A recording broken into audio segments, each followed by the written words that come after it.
السلام عليكم ورحمة الله وبركاته.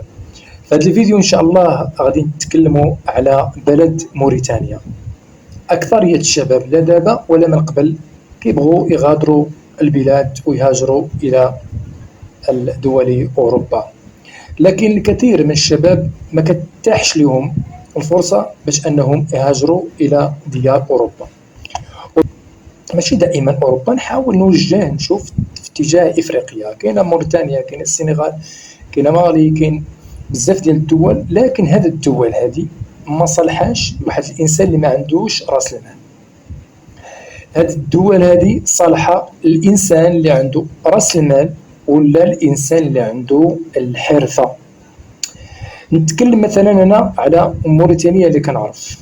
فموريتانيا بزاف د المغاربة كيجيو هنا، وكاينين جوج د المدن علاش كيجيو الأجانب عموما. كاينة نواديبو ونواكشوط. فهاد المدن اشنو كيخدموا هاد المغاربة هادو؟ المغاربة كيخدموا، كاين اللي كيخدم في تاسباغت ديال الديور، كاين اللي كيخدم تاك باست، وكاين اللي كيخدم الحرفة ديال تاك الزارت، يعني ثلاثة د الحرف. بالنسبة لتاك الزارت ما كيحتاج تكون مثلا متقن للحرفة، يعني ممكن تتعلم مع يعني تاك الزارت ماشي شي حاجة صعيبة، يعني ممكن تتعلم ليها بسرعة. لكن الحرفة ديال تاك باست وديال هذا كتبغي فعلا، طبعا كتبغي الحرفة هي وتاسباغت. هادو هما الحرف. يعني باش انك تجيب عقلية انك تخدم هنا، لا ما كايناش اخويا الخدمة هنا. باش انك تجي تخدم عند الناس ما كايناش خدمة، والراتب هابط بزاف بحكم ان العملة ديال موريتانيا راه نازلة. طيب قلنا راس المال او عندك حرفة، وذكرنا الحرف. عنده راس المال كيجي كيدير واحد المشروع مثلا ديال المطعم، الاكل، بغى يدير هنا يبيعوا هادشي ديال العشوب هنا، الاعشاب، ثقافة مغربية، الثقافة ديال المغاربة. نتوما ان شاء الله اي مشروع بغيتي نتكلم لك عليه بالتفصيل بالديتاي، اكتبوا لي ان شاء الله في تحت في التعليقات، وغادي نتكلم عليه ان شاء الله، ونحاولوا نخصصوا لكل موضوع، كل موضوع نخصصوا ليه فيديو. علاش موريتانيا؟ موريتانيا لانها كتميز بامور. شنو هي الامن. الامن ماشي من البوليس، وانما الامن من الناس. الناس ما كيبغوش المشاكل، هاد الناس متسامحين جدا. الانسان اللي بغي يعيش مثلا، اللي يبغي يبعد من المشاكل، كيبغي السكينه، كيبغي الكال، موريتانيا هي الوجهه ديالك. انصحك بموريتانيا، والناس طيبين ما كيبغوش المشاكل. فهنا بلد التسامح، بلد التسامح في كل شيء، كيتسامحوا في كل شيء. الناس صراحه طيبين، الله يعمرها دار. انا لحد الان قرابه راني فت تقريبا 15 سنه وانا في موريتانيا، ما عمرني سمعت فتاة اغتصبوها هنا في موريتانيا. ما كاينش من الاغتصاب، لان الناس خصوصا كاع المراه كيحترموها، كيعطوها واحد الاحترام، يعني صراحه احترام ما تلقاه الا في بلاد المسلمين. كيقدروا المراه وكيعطوها قيمتها وكيحترموها احترام كبير ما شاء الله في موريتانيا. كذلك موريتانيين كيتميزوا بواحد الصفه. شنو هي انهم ما كيتاثروش بالثقافه الاخرى.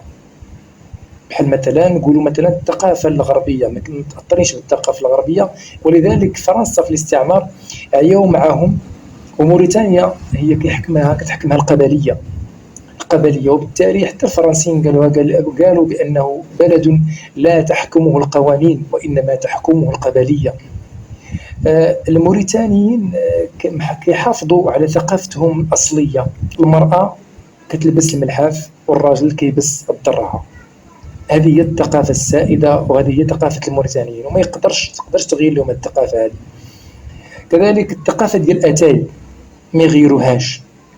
نفس الطريقه اللي غادي مثلا عندهم هنا ثلاثه الكيسان، الكاس الاول والثاني والثالث. هذه ما تلقاش موريتاني مثلا عمر واحد الكاس صافي، الا عمر براد راه ضروري غيكب ثلاثه ديال الكيسان، ما يكبش كاس واحد ولا جوج. فهاد الناس عندهم واحد الثقافه كيبقاو عليها، محافظين عليها ومتشبتين بها.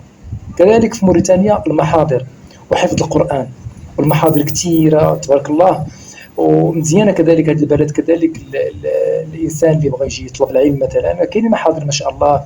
وهاد الناس خدموا الفقه المالكي، يعني زادوا خدموه ما شاء الله وزادوا عطاو فيه. ومن طبيعة الحال معروف الفقه المالكي لأنه تخدم في بلاد الأندلس، وهادو زادوا خدموه أكثر، يعني هادو زادوا خدموه أكثر، وخصوصا معروفين بالشعر، وهو بلد مليون شاعر وعندهم الأنظام اللي كينظموا بزاف. أي مثلا بعض المعلومات بعض القواعد مثلا لا في الفقه ولا في النحو ولا كذا كيديروها في منظومة ولا كيديروها في أبيات يجمعوها في أبيات. فالناس معطي لهم الشعر معطي لهم النظم بسهولة ويسر. ومن الخصال الجميلة اللي في الموريتانيين أنه كيعيش حياته كيف ما بغى هو، ماشي كيف ما بغاوها الناس. كيدخل المطار ولا كيدخل مثلا المحطة وصلات وقت الصلاة كينوض كيصلي تما فوق الطس، ولا حس براسو بغى أتاي في الغالب هما فيهم كيكون كيدي معاه واحد الكازية صغيرة بوطة صغيرة وبراد وكيسان وأتاي والسكر، وكينوض وكيعمر تما على راحته حتى كيسالي وكيجمع قشاوشو وينوض. احنا فينا شباب اللي ما يرضاش ينوض يصلي قدام الناس، علاش؟ الله اعلم. وهذا من ضعف الثقة بالنفس، وكتلقى الانسان ضعيف في شخصيته. علاش؟ لاننا ما معتزينش بعروضنا، ما معتزينش بديننا، ما معتزينش باسلامنا، ما معتزينش بذواتنا بالمحيط اللي عشنا فيه. هذا من شروط الثقة في النفس، وأنك تثق في راسك، أنك لا بد تصالح مع راسك، لا بد تعتز براسك كيف ما أنت، تحب راسك كيف ما أنت، تقبل على راسك كيف ما أنت، تقبل على والديك كيف ما هما، تقبل على محيطك كيف ما هو، تعتز بعروبتك، تعتز بدينك. بعض الشباب وبعض الشابات ملي كيبغي يتكلم معك يصيفط لك واحد الرسالة مثلا في واتساب، كيصيفطها لك كيتكلم معك بالعربية وكيكتبها لك بحروف أجنبية. نتحداك تجيب لي فرنسي كيكتب رسالة بالفرنسية لكنها بالحروف العربية، ولا أمريكي كيصيفط رسالة بالإنجليزية لكنها بحروف عربية. ما تلقاش، ما كاينش. علاش الأمريكي كيكتب بحروفه وعلاش الفرنسي كيكتب بحروفه وعلاش الياباني كيكتب بحروفه هو وعلاش كيتكلم كلامه بحروفه؟ علاش؟ لأن هذاك معتز بذاته معتز بلغته. علاش؟ هذا من ضعف الانتماء للهوية. نعتز بريوسنا، لا بد أننا نتصالحوا مع ريوسنا. انت ولد زيت العود، انت ولد الشعير، انت ولد اتاي، انت ولد الزميطة، انت ولد كسكسو. ما فيها باس إلا اعتزيتي براسك.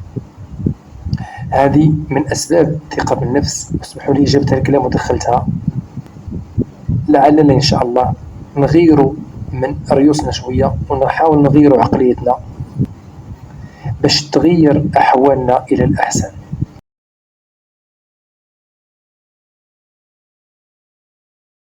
كاينين مغاربه تاني كيجيو هنا كيشريو السلعه وكيمشيو بها للمغرب يبيعوها في المغرب. السلعه بحالاش؟ بحال التليفونات. كاين التليفونات هنا تبارك الله كثير، وكاين واحد السوق هنا سميتو كيسموه النقطه الساخنه. النقطه الساخنه هذه بلاصه التليفونات. طيب نتكلموا على المدينه الاقتصاديه ديال في بلد موريتانيا. المدينه الاقتصاديه هي نواديبو. لكن واخا تسمع المدينه الاقتصاديه راه لا بد تجي لنواكشوط. يعني بحال غتكون المدينه اقتصاديه غير في الاوراق، لكن في الحقيقه راه المدينه الاقتصاديه هي مدينه نواكشوط. اللي ما جاش لنواكشوط راه ما جاش لموريتانيا. راه عطا الله ما يدار. حتى لما بغيتيش موريتانيا راه كاين السنغال، كاين مالي، كاين عطا الله الانسان يتحرك. كاين دول اخرى الانسان يتحرك ويقلب. ماشي ضروري تلقى الخدمه حدا داركم، خصك غير تتحرك وتقلب. اللي كانت عندك حرفه راه مزيان، ما كانتش عندك حرفه غتجي ممكن مثلا تخدم مع شي واحد تدير راس المال وتبدا شويه بشويه التجاره. والسر لو نعطيك السر في مفتاح الفرج هي الدعاء، أنك تتعلق بالله تبارك وتعالى، وتبين له الضعف ديالك بأنك لا حول لك ولا قوة، وأن الله تبارك وتعالى هو صاحب الحول والقوة. كذلك بر الوالدين، وإنسان يحافظ على صلاته ويدعي الله تبارك وتعالى، وعرف بأن الغنى راه ماشي غنى المال. هادشي كامل اللي كنتكلموا عليه وهاد الأمور والمال والدنيا وهذه هاي أمور كنحاول كنعيشوا بها فقط، لكن الغنى هو غنى النفس. قال النبي عليه الصلاة والسلام: ارضى بما قسمه الله لك تكن أغنى الناس. فالغنى غنى النفس. نتمنى التوفيق للجميع إن شاء الله. ما تنسوناش من الدعاء، والسلام عليكم ورحمة الله.